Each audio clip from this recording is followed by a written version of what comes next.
points that we learned yesterday about faith. Now, what do you feel the first main point is from yesterday? Nina? Yep. Wait for the mics. Yep. That we inherently learn faith by the time we're 3 years old based on the experiences that we immediately have, and you use the example of gravity. Yeah, I'd put that as point number 3 or 4, actually. So, What's faith-based? Oh, yeah, Sarah? It's based on facts and experience. And whose facts? Yours. No. Oh. No, not at all. Whose facts? Yours as in his or yours? Whether it's yours or mine, it's not wrong. The answer's wrong. Absolute facts, absolute truth. God's Absolute truth. So it's faith based on absolute truth. So it's absolute truth that we're focusing on. And who has that? God. Only God, actually. Only God has absolute truth. None of us, for the rest of our existence, will ever find out everything God has done. Right? So all of you who believe that when you become at one with God, all of a sudden you're all-knowing, well, that's false. You're not going to be all-knowing. Right? You're going to continue to learn more things. You'll be at one with God in love. In other words, you will act in the same manner God would act, in harmony with love, on every issue, but you won't know everything. Get used to not knowing everything. Right? And it's not bad to not know everything. Honestly, most of us, though, when we were children, were brought up in this environment, particularly when by the time we got to school, we were punished for not knowing things. Right? And many of us who come from that generation where there was corporal punishment in schools for not knowing things, many of us become so afraid about not knowing something. Well, God's not like that. God says, no, you're never going to know everything I know. That's what God's saying to you. And so give up this feeling that I want to punish you for not knowing too. God doesn't want you to punish you for not knowing. God wants you to have a desire to discover.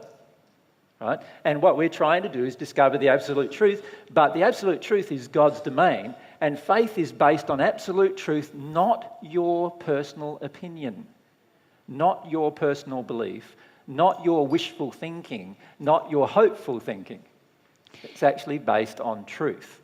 What do you think happens to faith when we base it on a false belief or a false idea or an untruth?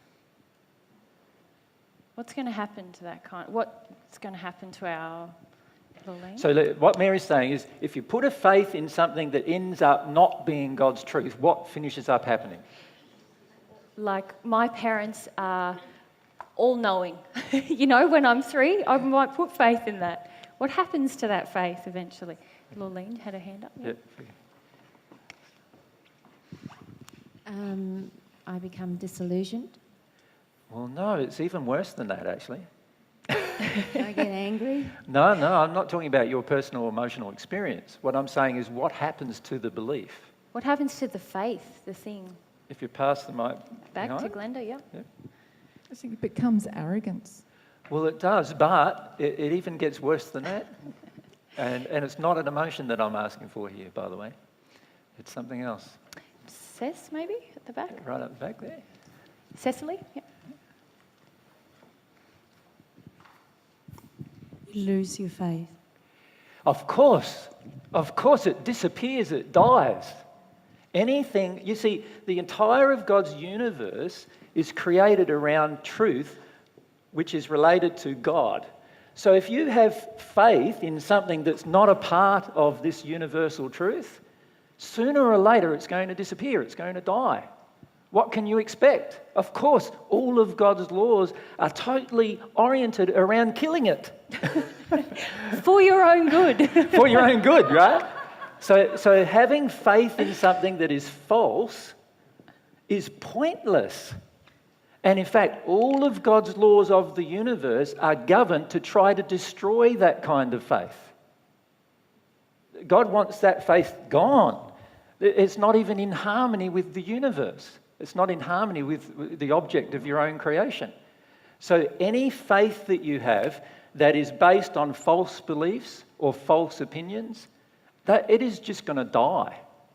Now, you see with a lot of religious faiths on the planet, they are so intent on holding on to what is obviously false beliefs.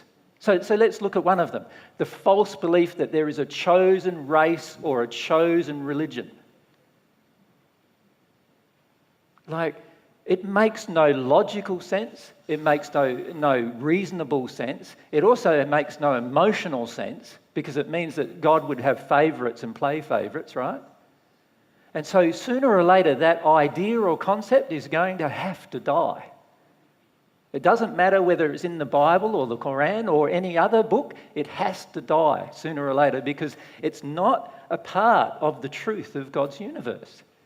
God has these laws that are constantly working against the faith that most people on the planet have, because most people have a faith in things that are false. And that's great that we have this beautiful operation of God's laws attacking, if you like, or actually rejecting anything that's false. Sooner or later, people on the planet will recognise, oh yeah, that doesn't make any sense. Sooner or later, they will have to recognise these particular things, because all of the laws of the universe are constructed to try to get rid of these false concepts and ideas that we've imbibed from long times and periods in human history. They've all got to disappear. If we're ever going to have a loving operation on earth with every single person and every single country, many of these false beliefs have to disappear. Does that make sense? They all have got to go. And God's laws, the truth, the absolute truth about God, are constantly opposing these false beliefs and ideas. So any faith that you put in a false belief will be destroyed.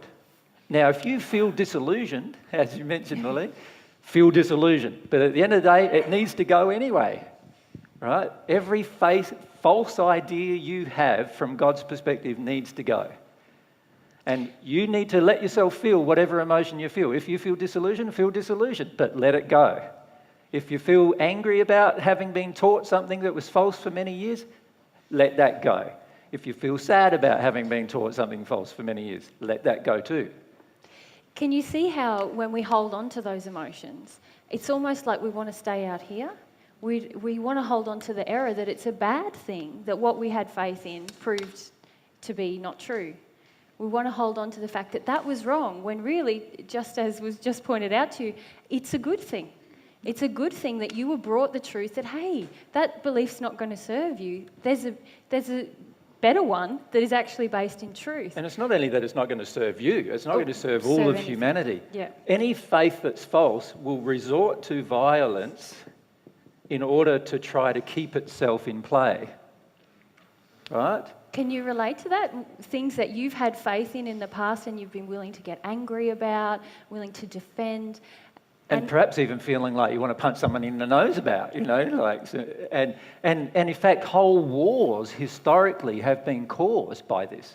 The whole crusades of the Dark Ages, where the Christian faith was attacking the Muslim faith and so forth, that's all about this. False beliefs, holding up, wanting to retain their false beliefs and resorting to violence in order to perpetrate them. Right? Now, if we have a true faith, that would never happen. Because all of the true faith is all in the, if you like, all within the universal structure of God's truth. And all of God's truths are loving. So we would never resort to violence just to protect a belief, if we had true faith. Right? And this is a very important thing to understand about faith. So it's very important to understand this number one thing, and that is that every personal opinion you have, doesn't matter where it came from, sooner or later in your future it has to disappear if you're going to be in complete harmony with God's truth. Right? And if we know that faith, based on false ideas and beliefs, is eventually going to have to die or leave us, The faith that we have in truth, the faith that is based in absolute truth, what's going to happen to that? It's only going to grow, isn't it? Because it reinforces itself with love and truth. So that's a very important principle about faith.